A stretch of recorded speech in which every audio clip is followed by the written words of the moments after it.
원룸 관리비 만 27만원. 월세 인상 막자 판치는 꼼수. 이데일리. 김나리 기자. 최근 원룸 전세를 구하던 A씨는 인천 서구 마전동에서 월세가 없는 보증금 2천만원짜리 전세방을 발견했다. 그런데 이 방을 보여준 공인중개사는 A씨에게 매달 전기, 가스비와 별도로 관리비를 27만원씩 내야 한다고 말했다. A씨는 월세를 안 내려고 전세를 찾았는데 관리비로 27만원을 내면 결국 월세를 27만원 내는 것 아니냐며 관리비가 제2의 월세인 셈이라고 분통을 터뜨렸다. 27일 중개업계에 따르면 원룸, 다가구 주택 집주인들이 월세를 올리는 대신 관리비를 높게 책정하는 사례가 잇따르고 있다. 이들이 월세가 아닌 관리비를 높이는 것은 일명 임대차 3법 영향이 크다. 지난해 7월 임대차 보호법이 개정되면서 임대인이 계약을 갱신할 때 임대료를 5% 넘게 올리지 못하는 전월세 상한제가 시행됐다. 또 올해 6월부터는 서울 등 전국 대부분 지역에서 보증금 6천만원 또는 월세 30만원이 넘는 거래를 체결할 때 거래 내역을 지자체에 신고하도록 하는 전월세 신고제가 시행됐다.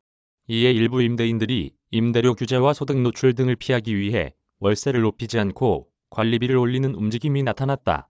여기에 다주택자를 중심으로 세 부담이 급등하면서 집주인들이 월세 대신 관리비를 통해 세입자들에게 세 부담을 전가하는 경우도 늘었다.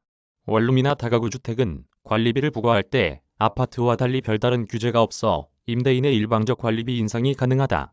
소병훈 더불어민주당 의원실에 따르면 150가구 이상 아파트와 50가구 이상 집합 건물은 관련법에 따라 관리비 내역을 공개하고 회계감사를 받아야 하는 반면 50가구에 못 미치는 경우가 대부분인 원룸, 다가구 주택은 관리비 내역 공개 등 관련 규정이 없다. 올해 4월 개정된 공동주택관리법은 150가구 미만, 공동주택도 임차인 75%가 서면 동의할 경우 임대인이 관리비 내역을 공개하도록 했으나 현실적으로 동의율을 확보하기 어렵다는 게 업계 얘기다. 이를 감안해 소 의원이 관리비 인상폭이 적절한지 따져볼 수 있도록 원룸과 다가구 주택 집주인이 관리비를 올릴 때 세입자에게 증액 청구 근거를 제시하도록 하는 법 개정을 예고했지만 아직 발의 준비 중이다. 다만 국토교통부는 관리비를 법적으로 규율하는 것 자체에 대해선 신중한 입장을 견지하고 있다. 국토부는 국회에 제출한 국정감사 답변서를 통해 임대료 인상의 우회적 수단으로 관리비를 인상하는 경우 임대차 분쟁조정위에서 분쟁 해결을 지원하고 있으나 이를 입법적으로 규율하는 것은 다각적 검토가 필요하다고 밝힌 바 있다. 임대인들의 불만도 큰 상황이다.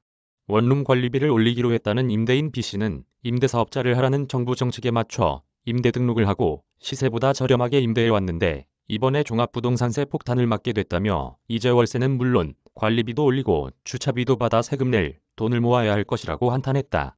이와 관련해 서진영 대한부동산학 회장은 시장 논리에 역행하는 정책이 계속된다면 관리비를 규제하더라도 또 다른 명목으로 세입자에게 부담을 전가하는 제3의 월세, 제4의 월세가 나타날 수밖에 없다고 말했다. 김나리